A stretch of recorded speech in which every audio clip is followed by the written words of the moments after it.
Hey, it's the podcast guy. Sutton United Talk Time on podcast. It's the Sutton Podcast. And there it is!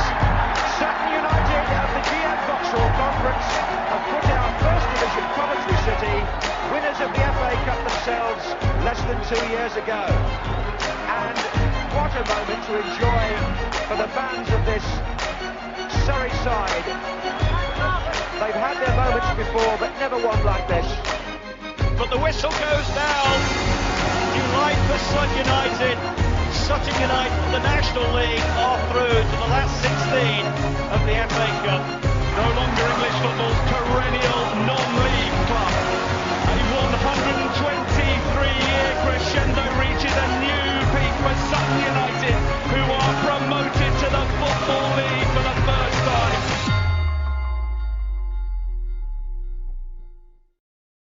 Hello and welcome back to another episode of Sutton United Talk Time on podcast. It's the Sutton Podcast. We are sponsored by Lucky Star Gin. I'm still remembering to do that. I'm your host Mike, and joining me in today's show we've got a key figure in the backroom staff, our strength and conditioning coach Sean Miles. Hello Sean, how are you?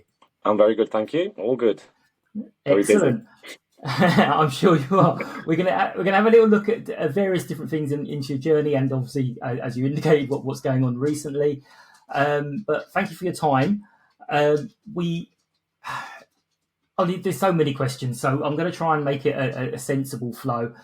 First of all, apologies to anyone who is watching the video of this because I decided to moisturise my head a little while ago and it's now really shiny. So anyone who is listening to the audio, go dig out the YouTube video. Right, so tell us a little bit about yourself, about Sean. Yep. Pre-Sutton United, how you got into kind of coaching, well not coaching, but the strength and conditioning and the PT side. So originally I left school at 16 and joined the army. I spent 7 years there ended up becoming a sort of physical training instructor there, you know, and then sort of the novelty of just absolutely hammering people sort of wore off. So then I got into the more scientific side, ended up just doing the personal trainer, set up my own business. And then from there, sort of progressed it to strength conditioning, where I've got my own private gym still. I've numerous sort of coaches that work for me. Run some programs, junior programs, scholarship programs. So, and then I helped. I went to Welling in National League South around 3 years ago during COVID. I knew the manager there, I helped him out. And then, I actually left Welling at the end of, I think it's 2022. And I got a call off a certain Mr. Matt Gray, and here we are. So, you mentioned the junior stuff. I followed that on Instagram, and I don't like your boy at all. I can barely run, and he's running all over the place. I'm like, I don't like him. Never met him. Sure, he's a very nice boy, but They keep me on my toes. 3 boys is enough to keep me going, to be fair. So super fit. I've actually done a load of running this week because I was like, no, I'm going to get back into it just in case he asks me about my fitness. I've done 50k this week, but my knees are going, you shouldn't have done that. Yeah. So you mentioned Matt giving you a buzz. So what did you know about Sutton United before? Are you sort of localish or? I actually live in Ascot. I'm originally from North Wales. I'm actually from Wrexham, so this year's a good year for me potentially. I actually know Simon Walton, who used to play for Sutton. He's a very good friend of mine. Yeah. I actually worked with him on one of the scholarship programs. We worked at Eton College. So actually, I knew a fair amount of Sutton from him, to be honest with you. And then I got the call because actually Junior Lewis, who's obviously the new coach come in now, he was at Welling with me, and he'd recommended me to Jason and Matt. So I didn't know much about them as individuals and as coaches. I was just told, get ready for a phone call, and that phone call led to a meeting probably 2 days later, and here I am. Excellent. And did he do the same to you? Were you kind of coming out of the meeting going, yeah, I'll do it. And you go, what did I just agree to? I don't know what I signed up to. Yeah. So that was at the start of last season or tail end of the one before? Yeah, so basically I think I met him literally the week after the end. I think you had the Harrogate game. Was that your last game of the previous season, I believe? It was, yeah. And I think they must have had a post-season meeting and looked at how they could sort of what areas they were going to improve. And I think on his list was was ultimately sports science and strength conditioning as just to sort of catch up with a sort of a League Two club, I believe. So yeah, he met me. I think it was pretty much the week after that. I met him and Jason, and we just got going straight from there. To be honest with you.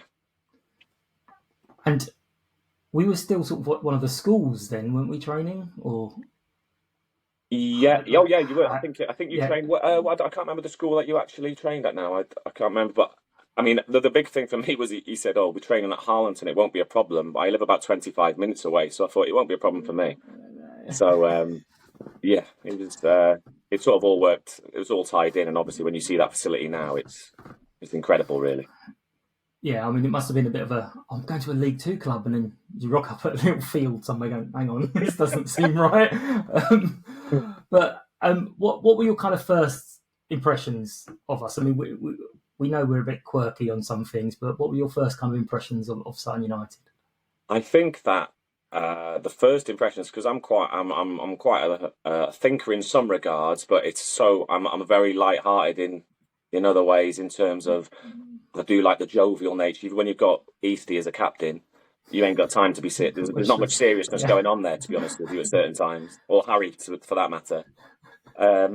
But I think for the first thing is just how inclusive it is and how everyone actually feels so as a unit, as it were. Because when you're on your first away trip, I think I went to Doncaster, and you've got the chairman, the directors, and you are literally, you're just all part of it. And I think that is something that maybe players, staff as well, might not realise.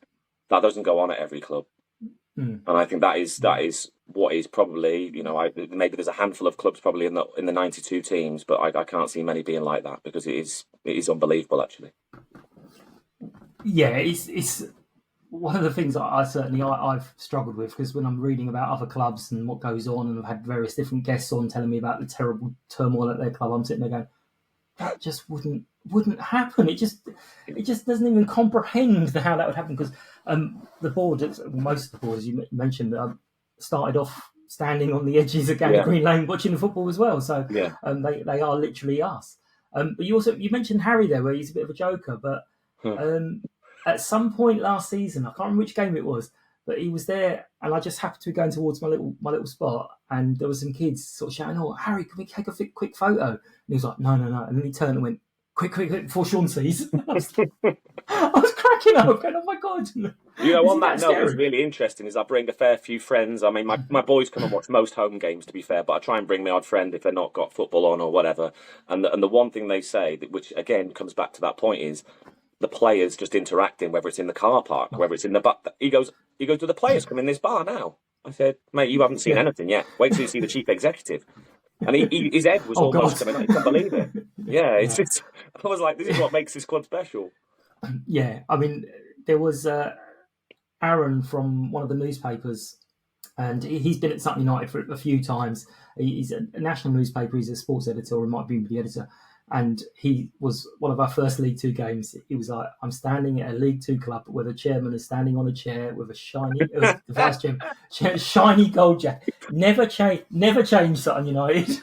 I actually think people, if anyone mocked that, it's probably jealousy, because their fans would literally die for that. I mean, actually wouldn't.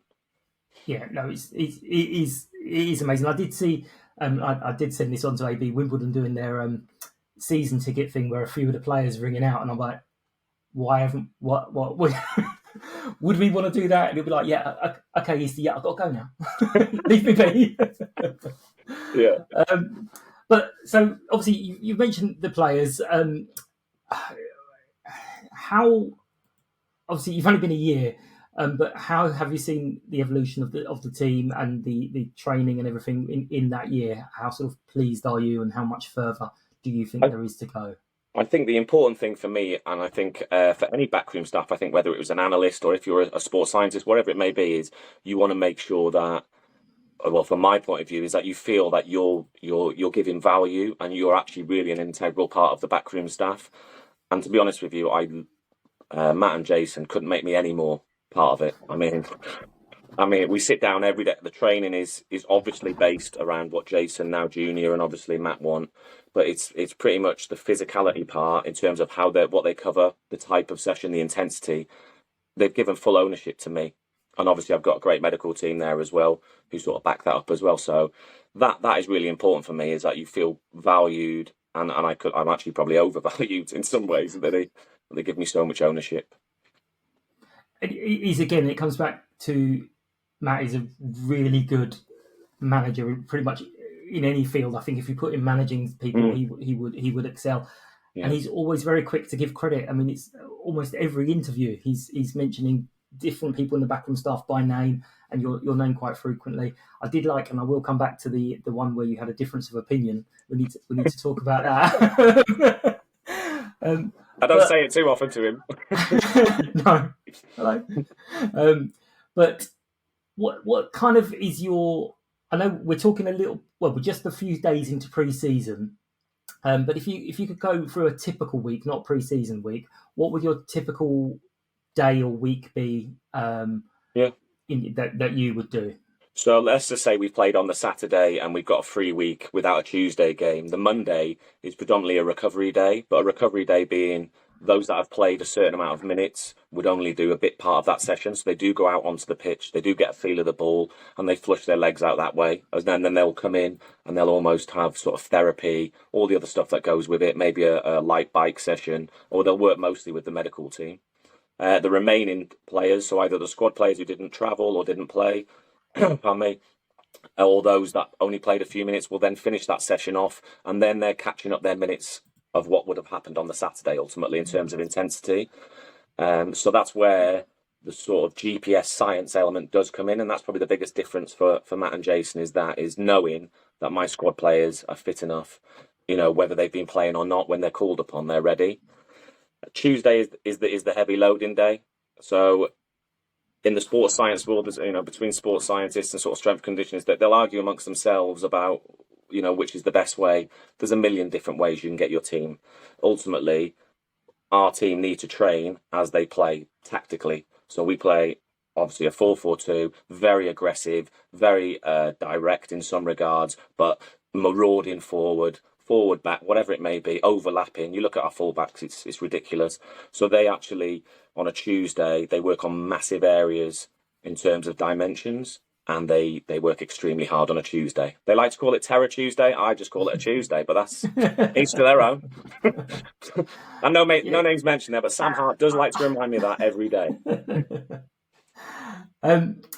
You mentioned about the marauding forward. I think steamrolling was one of the expressions that Matt used, and I think it might come from you as well. How sort of important is that? I know he sort of says there's lots of things we can't control, but the fitness we can be in the top percentile. Yeah. How important is that? We do get the data. You do get the tactical data. So, and again, it does depend on the type of formation. So I could sit here and say, I think we're the fittest team, or wherever it may be, but different formations do dictate how much physical work you do ultimately. If you keep the ball a lot, whatever the position, you might have 70% possession. They might be playing it around the back, etc. But from my point of view, there's a few examples. If I just go back to last season, where I look at Tranmere, it's 2-2. I think it's the 90th minute, and I've got a left back marauding like 60 yards sprinting, and I think we just missed that opportunity. I think that someone clears off the line. I can't even remember now, but that's the kind of stuff that gets me excited. Maybe not everyone else, but Wimbledon at home. There's a fine example of a game for me, which was the culmination of, for me personally, of the work that I've integrated along with the medical and all the other staff that had sort of arrived for me. The Wimbledon at home was just unbelievable, as well as others. Yeah, I think the Wimbledon fans remember that as well. So, what are the kind of challenges in the job? You've mentioned Sam Hart moaning. I'm sure he's not the only one, but what kind of challenges do you kind of face day to day, week to week? The challenges are all about injury, is reducing the risk of injury. Now, this is where I go back to, there's different ways that you can train. We train as we play, so then when you turn up on a Saturday, it's not a shock to the system. If you don't train your hamstrings and certain muscle groups or whatever else we're trying to work during the week properly and efficiently, then when it comes to a Saturday, that's when it becomes a real issue. So there are a lot of clubs that will not train like we train. I know that for a fact. I work privately with a lot of players from higher leagues, and I know that they don't train like that. And again, there's different ways, but for Sutton United, this is the way. And it's ever evolving based on player ages, and all different factors, different injury records. But ultimately, that's probably the biggest challenge for me, is just making sure that all the loads are there. You know what everyone's doing, keeping everyone fit, especially if you've got a good, when you go on a good run and you keep to the same sort of lineup, you've got to make sure that you've got to keep them right. At the end of every game, I'm running with the substitutes. It's not always easy. No. Yeah, so I think to be honest with you, I'm nearly 40 now. I think my age actually helps me there in terms of the way I can communicate after the game when they are down, they do want to play. So I think you just got to. That's probably one of the biggest challenges, is keeping them motivated. Yeah, I mean, you mentioned the injuries. I was going to kind of touch on this a bit later, but how obviously your first season last year, we had a ridiculous run of injuries. Yeah. Now, Matt did a brilliant interview where he listed every single player and what the injury was. Yeah. But prior to that, how kind of stressed were you, kind of going, this isn't my training, it's not what I'm doing? Because it's very easy. And yes, I did hear mutterings of, what the hell are they doing on the training ground? Are they tackling each other with tanks, or what was going on? Yeah. So how difficult was that period for you? Obviously, we know it was all in game, especially when Matt, as I say, listed them all out. But during the period, was it a bit stressful? I know I spoke to Catherine, and I know it was stressful. Yeah, I think my own sort of your self pride is there, and that you want to have a great injury record ultimately, not because you just want to be successful. And I think it was stressful. I think Jason will probably tell you that I was going, I promise you, this isn't because of the training. And he's going, no, we know, Sean, just relax. And it's touch wood. I can't ever foresee that happening again, because we actually got the injury report that they put out. The EFL put a report on all clubs, and they've got all the data, and it's literally so obscure that season for Sutton United to be like that. And then you go to the muscular side, and we are literally one of the lowest. And part of me wants to just scream that out, but it is what it is, and you just have to deal with it. Yeah, I mean, but yeah, I spoke to Terry as well, and he said, this is the most bizarre thing I've ever had in my career of injuries, all in the same positions and all the rest of it. I'm like, okay, well, if Terry's saying that, then it must be true. It's not just us saying it. I think that sort of leads on to that, the conversation of a disagreement, not a disagreement, but a difference of opinion. That is actually what leads on to that, because it's we've got to be cautious. And I know other clubs who had terrible injuries would just stop training almost, and they just do light training, no contact. These are things that clubs would do, but it's not going to help you in the long run. And again, that comes back to the player buy-in. If you haven't got players that want to literally run through brick walls, and that's what the manager has got, done so well, is his recruitment, is that these players are willing to just do anything, literally. So, yeah, that is a big challenge. Yeah, I will admit, the very first time I spoke to Matt, and I've said this to people before, but kind of finished the call, went into the living room with my missus, went, I'm ready to give him 20 minutes. I don't know what I'm going to do, but I'm ready to go on the beach for him and do something. But how was that? And again, Matt's referred to it in interviews, so we obviously all know that he's absolutely, you're dead right. But how sort of was that to go to Matt and Jason, who aren't small, to say, you guys are doing this wrong? It wasn't even a matter of doing it wrong. I think it was just that we have a conversation every morning. The training's already planned out. Everyone knows what the structure is. I think it was more about the intensity of the training. And I think we got to a point, I think it might have been Northampton away. I think somewhere around about there. I think it was 2-2, where we played the second half, and we were unbelievable in the second half. I think we were 2-0 down, got to 2-2. And I think the realisation was there, no, this is that second half was more Sutton United. That is how we play. We absolutely just relentless. And then I said, well, if you want to play like that, we've got to go back to what you must have been doing previously, because I know you were like that in the previous season. So yeah, it was as much as it's a difference of opinion. I think it was more about, I think this is where we should go. I believe in it, and I think we paid the rewards. It was, you have to give a significant amount of time, as in 4, 5, 6 weeks, to see that reward. But once they've got them in their legs, it's almost like doing another pre-season again. And away they went, and we obviously went on a fantastic run, which was good. Yeah, absolutely. I mean, we can go back to pre-season in just a second, actually, but you might have already mentioned this, but what to you is your success? I know you mentioned seeing someone run 60 yards in the 92nd minute, but what is success for Sean?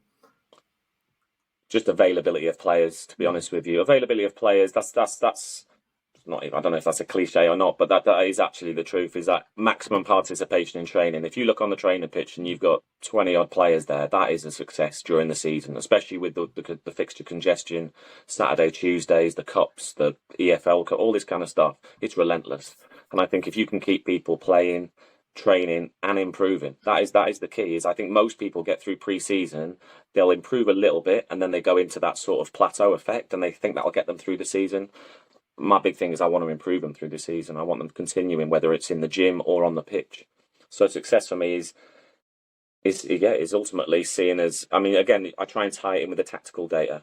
You know, how many overlaps were done that game, and there are a few variables. You know, how many sprints were done, how many runs in behind, all this kind of stuff. These all tie in. Ultimately, my job is to make sure that the tactics can be completed in the best way possible. That's literally my role. Excellent. So we've mentioned pre-season a couple of times. So it is normally quite intense. I think my very first interaction with you was make them puke. So what? I mean, someone asked, how brutal is it? Now, I think, again, you might have already covered this. I think that very much depends on the point of view of the person doing it. I'm sure you and Craig sit there going, nah, it's fine. But players might find it very difficult. But how much kind of work are they expected to do over the summer themselves? Are they expected to do anything? And how do you kind of go pre-season? I think every player is obviously different. They do get an individualized program, and by individual, it would be like almost mobility and sort of injury prevention. So nothing intense, no running or anything like that to start with. But they do have an individual program. They go away either from myself or the medical team.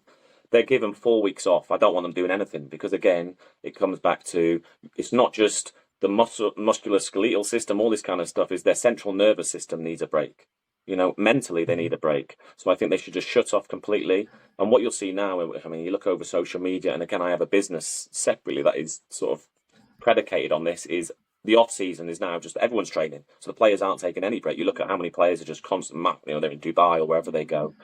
So they do have around 4 weeks off, and then they get sort of a 2-week generic program and then a specific program dependent on the individual, to be honest with you. So they do come back in okay shape. They're very fit guys anyway. So when I say okay shape, I mean they're still in good shape. They do have their sort of body fat tested before they leave on the last week. So they come back and they have to be the same. Yeah. I won't mention any names on this podcast, but we're all good. So it's still early on, and they've come back again. They come back brilliant. Even last year when I arrived, they were a fit bunch then in terms of sort of the nutrition side. So they do 2 weeks and then they come back. But I think what people need to understand is that everything they would have done mostly is sort of linear. It's all straight line. So if they go for a run, yes, they're running forward all the time, and they wouldn't have kicked a ball. So these are things that you do need to integrate again. So this week is integration, and you know I think you can see other clubs.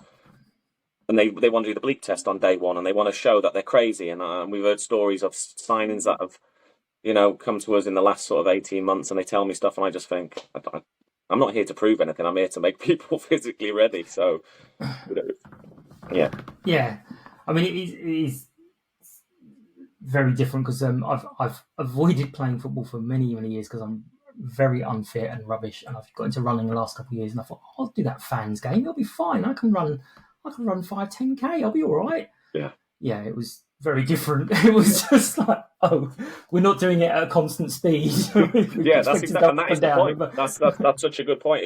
Is you're not stop starting. People don't realise how hard stop starting is at speed. And you know, for footballers, regardless of Premier League, all the way through the leagues, probably through to the National League, is they are literally almost like Formula One cars. They're refined athletes. They need a little bit of integration because their knees and their ankles and their hips and their backs. It's not good for, in my opinion, that is. I just don't think it's good for them. So they integrated on Wednesday, light ball work, as in partner work, very short, and now they've steadily started increasing. They work today, so they can have the weekend off now, so it's okay. But yeah, they go into sort of the way it works in our way is that they'll do the first 2 weeks will be high volume, so you're just getting their legs working again and their cardiovascular, so big dimensions, longer running, and by longer running I just mean the sort of the length or width of the pitch in terms of distances, and then as you go through the weeks you just start shortening it up and add contact. So it's a very simple way of looking at it, but that's pretty much what it is. I think people like to complicate this industry, or my industry that I'm in, and it can be made simple. Yeah, but people in any job would like to make theirs a bit of a mystery, and you can't do without me. I actually, simpler. That is actually, I actually do think that is I mean, again, it's a sort of a different topic, but I do think that is an issue with S&C coaches, sports. They have to almost justify their existence being there. I like to think that if I keep it simple, I'll justify it that way. Exactly. Right, perfect. So we've wrapping up. We have got some questions to come to you. So some of these are possibly nothing to do with the football, actually. But what's your favourite exercise to recommend, and why? Oh, Someone's after some free help here. I think if it was just if we're just talking about the general population, I think you've got to find something that you enjoy. And I know this is again a very cliche thing, but if you enjoy playing tennis, play tennis. You know, I look at Mickey Stevens; he loves tennis. You know, and he just plays tennis all the time, but it keeps him fit and active, keeps him healthy. That's the main thing. I think if you're a gym goer, it's just making sure that you keep on top of your mobility, because I think you're looking for longevity. You know, longer in life is you want to be able to move. And if you're a footballer, get sprinting. Well, I'm not sure that quite fits me because I hate running, but that's the only thing I can seem to do. So it's hard to test it. A similar vein, if all of your equipment went missing tomorrow, and someone said they'll buy you one piece of equipment, what would that be? That's a good question. I would say a kettlebell. Okay. Why is that? Because it's literally endless of the exercises you can do, and you can work in every sort of plane of movement, whether it's forward or back, rotation, you know, overhead, press it, curl it, do what you want with it, throw it. You know, there's literally it's endless. I mean, they've been around for probably hundreds of years, I believe. So there's a reason why they're still going. I think there's one out there. It's a doorstop at the moment. A lot of people use them for that. So here's one. I mean, we're obviously in pre-season, and we've had lots of new signings announced, and we've rearranged this because part of this question you've already told me you do part of the medicals. But do you have any other input? And obviously, if this isn't something that goes on at other clubs, you can decline to answer it. But how much input do you have to say, well, such and such a player, I'm not really sure he can do the running, or can you only really do that when you get hold of them? I think that they would. The recruitment department obviously has Terry, John, and obviously all the coaching staff. They would only come to me in some ways if they had a concern potentially over a previous injury record. And again, because when you're looking at players, our style of training and the style of play does require someone that is robust enough to withstand a full season, and so that can be the case. I'm not massively involved because most players should be okay anyway, but that I have been asked previously, and then it would be a matter of potentially either contacting them clubs if they were to sign, or obviously not if they didn't sign, and then just managing them up and progressing them through. And I like to think that we look after our players well that way. So sometimes we might sign a player and they might not play for a few weeks, and people go, "Where is he?" But yeah, you've got to just make sure that they're ready and robust enough, because again, the league is demanding in itself. Never mind sort of our style of play as well. Yeah, and it used to be in years gone by. I'm going to be showing everyone how old I am. But Liverpool, when they were winning everything, they used to sign players. They even signed John Barnes, Peter Beardsley, went into their reserves for a few weeks. They didn't appear in the first team straight away. They were in the reserves, learning how we do things here. You don't really get that anymore because there isn't sort of reserve football anymore. Yeah. I think that's an important point, because I think people need to just realise that it's just safer that way, and ultimately they come back and they'll be ready to go, and that's what the supporters obviously want. Okay, last one from some of the playing staff. Oh no! How was your trip? How was your trip to Turkey? And was there any surgery? Let me tell you. At what point this guy that writes this in, he's got too much time on his hands, and two, I have to put up with this guy at 7 o'clock every morning. So I'm usually the first one at the training ground. That's just because I just live closer probably. And this guy, I try and have a nice tranquil sort of 30 minutes to myself, and I have about 30 seconds before he comes in and ruins it. So Ben Goodlick should just look at his own dad, and he should know that his time is coming. So he needs to relax. Right. I was like, I'm not sure I'm going to say that, and I'm not going to put any names. You go like, right, this guy. I gotta say, this. Again, just lastly on it, I know we're wrapping up there, but I know the fans already know there can't be enough said on sort of Goody in terms of obviously his injury and the way. But you're talking about a serious professional that is everything that Sutton United would be proud to sort of have it in, and I know they already know that, but when I see the work that guy put in over a 6-month period, and now even more so, but he will lose his hair. He will lose his hair. He's a serial defender, but he's going to lose his hair. I just want you to know that. Maybe in the next few weeks, Ben, on an away trip, he's going to get the clippers out. Yeah, the amount of running he's going to do on Monday, he might lose it then.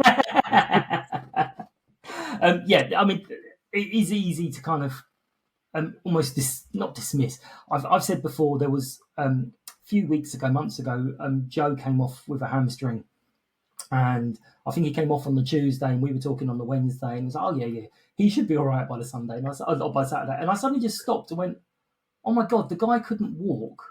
And here we are, quite happily going, "No, he'll be back, he'll be fine." I'm like, that would cripple me for months. And then obviously you've had John as well, so it's really easy to kind of go, "Oh well, they're going to come back from this injury, and it'll be blah blah blah," and it's without necessarily realising, no, this doesn't always happen. This is a serious thing. Yeah, John Barden again is obviously currently in the gym all the time as he is, but I actually, the day he returns and when he returns is a serious moment, because I speak to him away from the training ground pretty much daily, because what a guy, what a character, and he is actually an inspiration. I do a lot of boxing with him in the gym because that's a way of getting his cardiovascular in at the minute. So we spend every Friday, and he absolutely batters me. But he's so intense. I don't know who's getting the workout, me or him. But he is unbelievable. A serious character. And we can't wait to see him back on the pitch. You'll have to get Ben in the ring with him. Oh, honestly, I might just put the whole squad in with him. He's too much. Perfect. Well, I'll wrap it up, and thank you so much for your time. It's really useful to hear these things. I love sort of what I call the peeking behind the amber curtain, and I hope everyone else has enjoyed it as much as I have. Let me know any favourite moments. Do you have any questions for any future guests, or any questions for Sean? I can always pass them on. Nothing about trips to Turkey. Please do share, like, and subscribe to the channel. Thank you very much, Sean. No problem. Thanks everyone for listening. This has been Mike at Sutton Podcast, sponsored by Lucky Star Gin. I remember it again. Excellent. Thanks a lot, everyone. Bye-bye. United! United! United! United! United! United!